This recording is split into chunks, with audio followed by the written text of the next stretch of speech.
Maheshwari girls PG college के YouTube channel पर आप सभी का हार्दिक स्वागत है। मैं हूं डॉक्टर अनीता शर्मा, बॉटनी की असिस्टेंट प्रोफेसर हूं और आज मैं आप लोगों को बताने जा रही हूं वायरस के बारे में।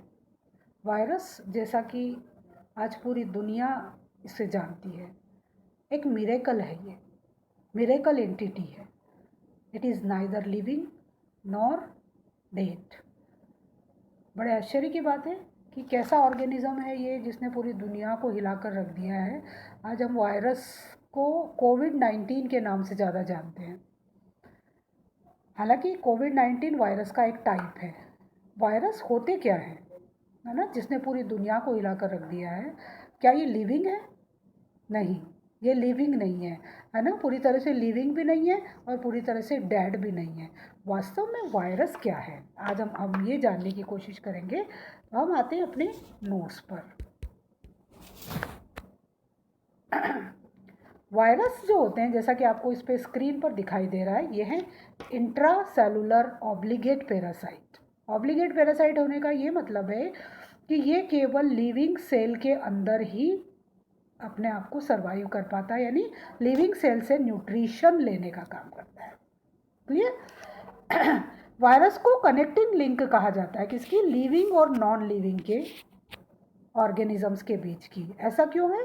क्योंकि वायरस में जो है, वायरस की नॉन लिविंग प्रॉपर्टीज़ जो है, जैसा कि मैंने आपको बताया कि ये कनेक्टिंग लिंक है, ये मिरेकल है, ये लिविंग नहीं होते हैं पूरी तरह से। तो इनकी living properties, non living properties क्या है? Lake of protoplasm. जैसा कि हम सब जानते हैं, प्रोटोप्लाज्म जीवन का आधार माना जाता है। यदि प्रोटोप्लाज्म नहीं है मतलब सेल जीवित नहीं है। लेकिन वायरस में किसी भी तरह का प्रोटोप्लाज्म नहीं पाया जाता है ना। और ability to get crystallised, we can crystallise the virus particle. तो कोई भी लिविंग सेल को क्रिस्टलाइज करना पॉसिबल नहीं है। इंडिपेंडेंट एग्जिस्टेंस एब्सेंट है ना। इनका कोई मतलब ये लिविंग एज ए लिविंग, ये इनका कोई इंडिपेंडेंट एग्जिस्टेंस नहीं है। इनके पास कोई रेस्पिरेशन के लिए, एनर्जी स्टोरेज के लिए, एनर्जी कन्वर्जन के लिए कोई भी इस तरह की मशीनरी नहीं है। रेस्पिरेशन ये नहीं कर सकते, है ना। तो यदि रेस्पिरेशन नहीं है, प्रोटोप्लाज्म इनमें एब्सेंट हैं, तो ये जो है वायरस की नॉन लिविंग प्रॉपर्टी को शो करता है। इसके बाद हम देखते हैं कि कुछ चीज़ें ऐसी हैं वायरस में कि हम कह रहे हैं वायरस एक ऑर्गेनिज्म है ना। क्योंकि वायरस ने क्या कर रखा है? कोरोना फैला रखा है पूरी दुनिया में, है ना। तो इसका मतलब है वायरस के अंदर कोई ना कोई ऐसी प्रॉपर्टी है जो कि उसको लिविंग बनाती है। तो हम बात करेंगे अब वायरस की लिविंग प्रॉपर्टी के बारे में। इसको हम ये कहते हैं कि being formed of organic macromolecules. Virus जो होता है ये किससे बना होता है? ऑर्गेनिक मैक्रोमोलिक्यूल्स, जैसे कि सेल में भी होते हैं न्यूक्लिक एसिड एंड प्रोटीन। यानी ये न्यूक्लिक एसिड और प्रोटीन से बना होता है, जैसा कि सेल के दूसरे मैक्रोमोलिक्यूल्स होते हैं। इसके पास अपना जेनेटिक मटेरियल होता है। आश्चर्य की बात है, प्रोटोप्लाज्म नहीं है इसके पास, लेकिन इसमें जेनेटिक मटेरियल होता है। इसके ये म्यूटेट हो सकते हैं। हम लोग सुन रहे हैं ना कि इंडियन म्यूटेंट है। हम यूके म्यूटेंट की बात कर रहे थे। वायरस के बहुत सारे म्यूटेंट्स आ रहे हैं, कोविड-19 के बहुत सारे म्यूटेंट आ रहे हैं। तो इनके पास क्या है? वायरस में म्यूटेशन की प्रॉपर्टी होती है। मतलब ये अपने जेनेटिक मटेरियल को थोड़ा बहुत चेंज कर लेते हैं। तो इनमें म्यूटेशन की प्रॉपर्टी होती है infectivity and host specificity. Infection करते हैं, हम सभी जानते हैं, आज दुनिया का बच्चा बच्चा जानता है कि वायरस क्या होते हैं। इन्फेक्शियस होते हैं, बहुत ज़्यादा इन्फेक्शियस होते हैं। और होस्ट स्पेसिफिसिटी होती है, जैसा कि आप देख रहे हैं कोविड-19 ह्यूमन बींग पर अटैक कर रहा है ना। ह्यूमन बींग, ह्यूमन कोशिकाओं के साथ में यह मॉलिक्यूलर कॉम्बिनेशन बनाता है और ह्यूमन सेल को इन्फेक्ट कर पाता है। बाकी दूसरे ऑर्गेनिजम्स को ये अभी फिलहाल नहीं कर रहा है ना, ये म्यूटेंट। इसका मतलब क्या है? ये होस्ट स्पेसिफिसिटी भी शो कर रहा है। Virus can be killed by UV rays and autoclave, है ना। अल्ट्रावायलेट रेज के द्वारा हम वायरस को किल कर सकते हैं, है ना। तो ये भी एक प्रॉपर्टी ऐसी है कि जो शो कर रही है कि ये लिविंग है। तो इसका मतलब क्या हुआ? वायरस जिसको हम कोविड-19 कह रहे हैं, it is one type of virus. तो वायरस क्या होते हैं? लिविंग और नॉन लिविंग के बीच की एक कनेक्टिंग लिंक होते हैं। और वायरस में एक्सेप्शनली कुछ चीज़ें पाई जाती हैं, कुछ एंजाइम्स इसमें प्रेजेंट होते हैं। हम जब स्ट्रक्चर की बात करते हैं तो स्ट्रक्चरल कंपोनेंट्स की जब हम बात करते हैं तो वायरस के पास दो चीज़ें होती है। इनके पास होता है अपना जेनेटिक मटेरियल और दूसरा होता है प्रोटीन। जेनेटिक मटेरियल इनके सेंटर में पाया जाता है, अंदर की तरफ होता है, और प्रोटीन जो होता है वो इसकी चारों तरफ बाउंड्री बनाता है। यानी इसके पास सिर्फ दो चीज़ें हैं, प्रोटीन और जेनेटिक मटेरियल है। जो आउटर इसकी प्रोटीन की बाउंड्री है, जैसा कि इसमें आपको दिखाई दे रहा है, इसको हम कहते हैं protein coat called capsid. It is known as capsid. Capsid कहलाता है ना, बाहर की जो कवरिंग है इसकी, प्रोटीन की कवरिंग। और अंदर का जो इसमें मटेरियल आपको दिखाई दे रहा है, कॉइल्ड स्ट्रक्चर दिखाई दे रहा है। ये कॉइल्ड स्ट्रक्चर वास्तव में क्या होता है, न्यूक्लिक एसिड होता है। कुछ वायरस ऐसे होते हैं जिनमें न्यूक्लिक एसिड जो होता है वो डीएनए होता है, कुछ वायरस ऐसे होते हैं जिनमें आरएनए होता है। डीएनए भी दोनों तरह के होते हैं। कुछ वायरसेस ऐसे होते हैं जिनमें डबल स्ट्रैंडेड डीएनए होता है, जबकि कुछ वायरस ऐसे होते हैं जिनमें सिंगल स्ट्रैंडेड डीएनए पाया जाता है। इस तरह से यदि हम आरएनए के कंटेक्स्ट में बात करते हैं तो कुछ वायरस ऐसे होते हैं जिनमें यदि आरएनए जेनेटिक मटेरियल है तो वो या तो डबल स्ट्रैंडेड होता है या फिर सिंगल स्ट्रैंडेड होता है। यानी दोनों तरह के आरएनए डीएनए हो सकते हैं, लेकिन दोनों अकेले होते हैं, या तो डीएनए होता है या फिर आरएनए होता है। प्रोटीन कोट की जब हम बात करते हैं, बाहर की कवरिंग, जैसा कि आप कोरोना वायरस का चित्र देखते हैं आजकल न्यूज़ में, आप बहुत ज़्यादा आ रहा है, गोल ऐसा घूमता हुआ सा आपको दिखाई देता है और बाहर की तरफ आपको ऐसे छोटे छोटे कैप्सूल की तरह दिखते हैं। मतलब जो बाहर स्ट्रक्चर आपको दिखाई दे रहा है वो क्या है, प्रोटीन है, जिसको हम कैप्सिड्स कहते हैं। कैप्सिड्स की जो यूनिट्स होती हैं उनको कैप्सोमियर कहा जाता है। ये जो कैप्सोमियर यानी प्रोटीन यूनिट्स को हम कैप्सोमियर कहते हैं। Number of capsomers are fixed in particular type of virus. For example TMV, tobacco mosaic virus की जो कैप्सोमियर्स की संख्या होती है वो होती है 2130। इसी तरह से हम एडिनो वायरस की बात करते हैं तो it is 252 only. And hops virus की यदि हम बात करते हैं तो इट इज़ 162। क्या चीज़ हम कह रहे हैं, capsomere, number of protein units present on virus. इसके बाद हम यदि बात करेंगे तो एनवलप जो बनता है, ये जो एनवलप होता है वायरस का चारों तरफ, ये प्रोटीन, और प्रोटीन के साथ साथ इसमें कुछ पार्ट जो होता है वो किसका होता है, होस्ट का भी होता है। होस्ट के compound of protein, lipid and carbohydrate, जो कि उसको कहाँ से मिला है, कुछ मात्रा में होस्ट से भी इसको ये चीज़ें मिलती है ना। तो बाहर की कवरिंग प्रोटीन प्लस कुछ मात्रा में, बहुत थोड़ी मात्रा में किसका बना होता है, होस्ट से मिले हुए कार्बोहाइड्रेट्स या लिपिड्स भी इसमें प्रेजेंट होते हैं। हम बात करेंगे डबल स्ट्रैंडेड डीएनए का, सॉरी, ऐसे वायरस जिनमें डबल स्ट्रैंडेड डीएनए होते हैं और ऐसे वायरस जिनमें सिंगल स्ट्रैंडेड डीएनए होते हैं। उनके कुछ एग्जांपल्स यहाँ पर दिए हुए हैं, जैसे pox virus, small pox, chicken pox, hepatitis B, cauliflower mosaic virus. इनमें कैसा होता है, डबल स्ट्रैंडेड डीएनए होता है, जबकि सिंगल स्ट्रैंडेड डीएनए किस में मिलते हैं, कॉलीफेज में और Y174 वायरस में। इसी तरह से डबल स्ट्रैंडेड आरएनए है ना, थोड़ा सा ये एक्सेप्शनल केस होते हैं। डबल स्ट्रैंडेड आरएनए कहाँ पर मिलेंगे, रियो वायरस, राइस ड्वार्फ वायरस में इनमें मिलते हैं। वाउंड ट्यूमर वायरस में double stranded RNA. Single stranded RNA TMV, polio, influenza, foot and mouth virus में, रिट्रो वायरसेस में। तो बच्चों आपको ये ध्यान रखना है कि ये एग्जाम्पल्स हैं, ये ऑब्जेक्टिव टाइप क्वेश्चन जब आते हैं, जैसे नीट के क्वेश्चन हो गए या फिर आपकी कोई भी कॉम्पिटिशन एग्जाम्स में जहाँ पर मल्टीपल चॉइस क्वेश्चंस पूछे जाते हैं, BSc फर्स्ट ईयर के पेपर में भी शॉर्ट आंसर क्वेश्चंस जब आते हैं तो उसमें ये एग्जाम्पल्स आपको याद रखने चाहिए कि डबल स्ट्रैंडेड डीएनए किस वायरस में होता है, सिंगल स्ट्रैंडेड डीएनए किस वायरस में पाया जाता है, double stranded RNA, single stranded RNA के एग्जाम्पल्स आपको याद रखने चाहिए, ताकि आप किसी भी तरह के शॉर्ट आंसर क्वेश्चन या मल्टीपल चॉइस क्वेश्चन को अच्छे से तैयार कर सकें। इसके बाद हम बात करेंगे क्लासिफिकेशन, वर्गीकरण। इसका वर्गीकरण की जब हम बात करते हैं तो वर्गीकरण के बेस पर वायरस जो होते हैं वो दो तरह के हैं।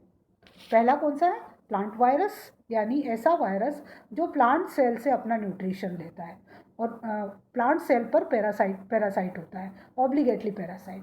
और ऐसे वायरस जो कि एनिमल वायरस है, यानी एनिमल सेल से अपना फीडिंग लेता है, जिसको जूफेगस भी कहते हैं। और इसी तरह से ऐसे वायरस जो अदर ऑर्गेनिजम्स पर, अदर माइक्रो ऑर्गेनिजम्स पर स्पेशली, या फिर अदर मतलब प्लांट्स और एनिमल्स को छोड़कर जो दूसरे ऑर्गेनिजम्स हैं, उन दूसरे ऑर्गेनिज्म से अपना न्यूट्रिशन लेता है, इसका मतलब उन पर सर्वाइव करता है। तो हम प्लांट वायरस की जब बात करते हैं तो हम इनको फाइटोफेगेंस भी कहते हैं, है ना। फाइटोफेगेंस जनरली प्लांट वायरस में सिंगल स्ट्रैंडेड आरएनए पाया जाता है ना। ध्यान देने वाली बात है, सिंगल स्ट्रैंडेड आरएनए होता है जनरली प्लांट वायरस में, जबकि एनिमल वायरस जो होते हैं इनमें सिंगल स्ट्रैंडेड डीएनए प्रेजेंट होता है यूजुअली, ठीक है।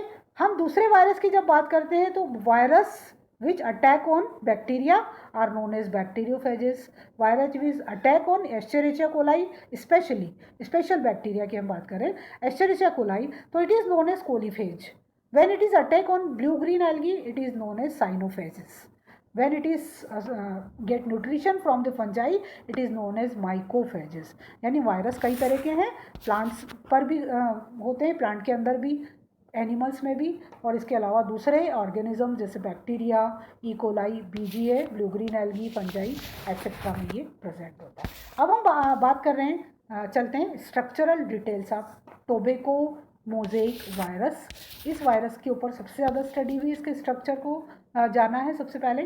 तो इसकी हम जब बात करते हैं तो इसमें टोबैको मोज़ेक वायरस, जैसा कि नाम से स्पष्ट है, ये टोबैको के अंदर, तंबाकू के अंदर मोज़ेक डिजीज़ क्रिएट करता है, चितकबरा पर ला देता है पत्तियों पर, इसलिए इस वायरस को हम क्या कहते हैं, टोबैको मोज़ेक वायरस कहलाता है। टोबैको मोज़ेक की वायरस की जब हम बात करते हैं, चूंकि ये प्लांट वायरस है तो इसके अंदर क्या होता है, सिंगल स्ट्रैंडेड आरएनए प्रेजेंट होता है, जो कि आपको रेड कलर में एक स्पाइरल कॉइल के रूप में दिखाई दे रहा है। सिंगल स्ट्रैंडेड आरएनए, और इसकी न्यूक्लियोटाइड्स भी काउंट किए जा चुके हैं। न्यूक्लियोटाइड्स जो होते हैं के नंबर होते हैं 6400 न्यूक्लियोटाइड्स प्रेजेंट होते हैं टोबैको मोज़ेक वायरस में, और इसका जो डायमीटर होता है वो 3000 एंगस्ट्रॉम लॉन्ग है ये, और इसका डायमीटर होता है 180 एंगस्ट्रॉम इसका डायमीटर है। कैप्सोमियर्स यानी हम प्रोटीन की जो आउटर कवरिंग है उसकी जब हम बात करते हैं तो इसकी जो कैप्सोमियर यूनिट होती है, यानी जो प्रोटीन यूनिट्स हैं, उनका नंबर कितना होता है, 2130।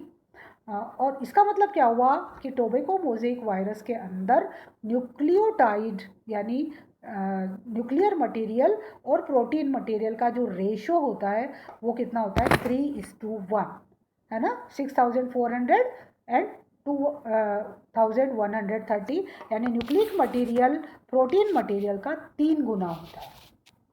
इसके बाद हम आ जाते हैं, थोड़ा सा हम देखें, बहुत शॉर्ट में मैं बता रही हूँ ताकि ज़्यादा से ज़्यादा चीज़ों को हम कवर कर पाएंगे। इसके बाद में हम स्ट्रक्चरल डिटेल देखेंगे कि इसकी bacteriophage, virus which attacks on bacteria, है ना।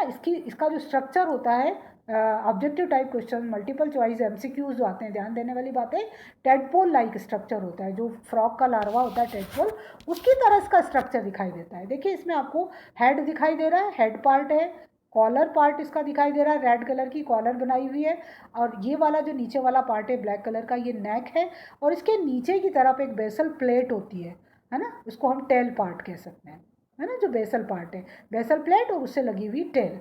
यानी बैक्टीरियोफेज की जब हम बात करते हैं, जो बैक्टीरिया में पाया जाता है वायरस, तो अब उसके कितने पार्ट हो गए, head part, collar, neck, basal plate and tail part, 5 parts का बना हुआ होता है कौन, बैक्टीरियोफेज।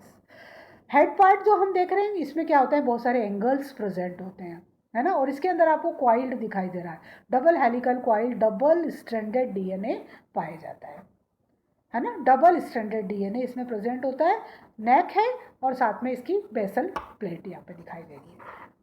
टेल पिन्स आपको दिख रही है, जिसके इन टेल पिन्स की मदद से ये बैक्टीरियोफाज किसी बैक्टीरियल सेल पर अटैक करता है, बैक्टीरियल सेल पर होल्ड करता है अपने आप को, है ना, होल्ड करके रखता है। छोटे छोटे से ब्लैक कलर के आपको पिन्स दिखाई दे रहे हैं।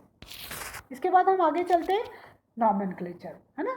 नॉमेनक्लेचर की जब हम बात करते हैं तो वायरसेस को नाम देने के लिए एक इंटरनेशनल कमिटी है फॉर वायरल नॉमेनक्लेचर, इसको कहा जाता है ICVM, है ना। हर कोई नाम नहीं दे सकता इनको, वायरस को पर्टिकुलर नाम देने के लिए एक संस्था है, इंटरनेशनल ऑर्गेनाइजेशन है, जिसका नाम है international committee for viral nomenclature.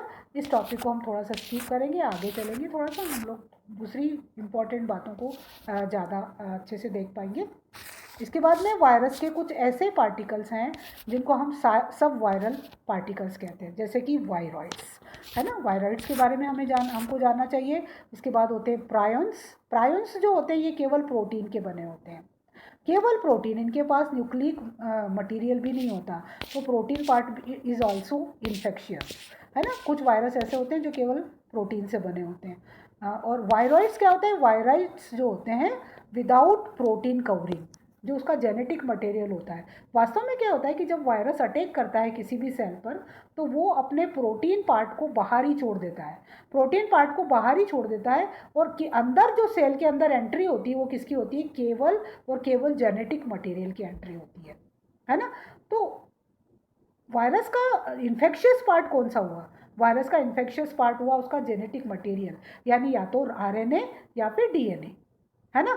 तो जेनेटिक मटेरियल उसका इन्फेक्शियस पार्ट है। तो वो पार्ट वायरस का जो इन्फेक्शन क्रिएट करता है वास्तव में, यानी प्रोटीन को हम माइनस कर दें तो वायरस का जो भाग बचता है it is known as viroid, है ना। आपको ध्यान रखना है, active part of virus is known as viroid.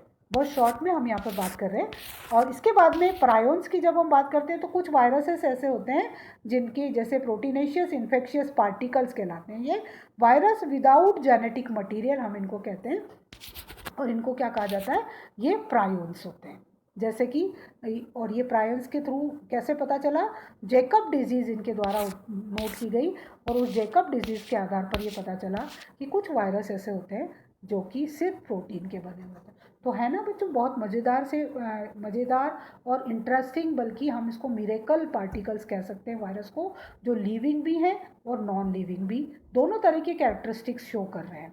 और आजकल जो हमारा कोविड-19 फैल रहा है, पूरी दुनिया में त्राही त्राही मच रही है। ये बहुत ख़तरनाक भी हो जाता है, क्योंकि ये ह्यूमन सेल के साथ में मॉलिक्यूलर कॉम्बिनेशन बना करके ह्यूमन सेल के अंदर एंटर करता है, और ह्यूमन सेल के अंदर जा कर के ये उस सेल की असेंबली को, है ना, प्रोटीन फॉर्मेशन असेंबली को कंट्रोल कर लेता है, उसके जेनेटिक मटेरियल को कंट्रोल कर लेता है, और अपने अकॉर्डिंग जो है सबस्टेंसेस बनाने लग जाता है ना। और उसके अंदर जा कर के, ह्यूमन सेल के अंदर जा कर के ये क्या करता है?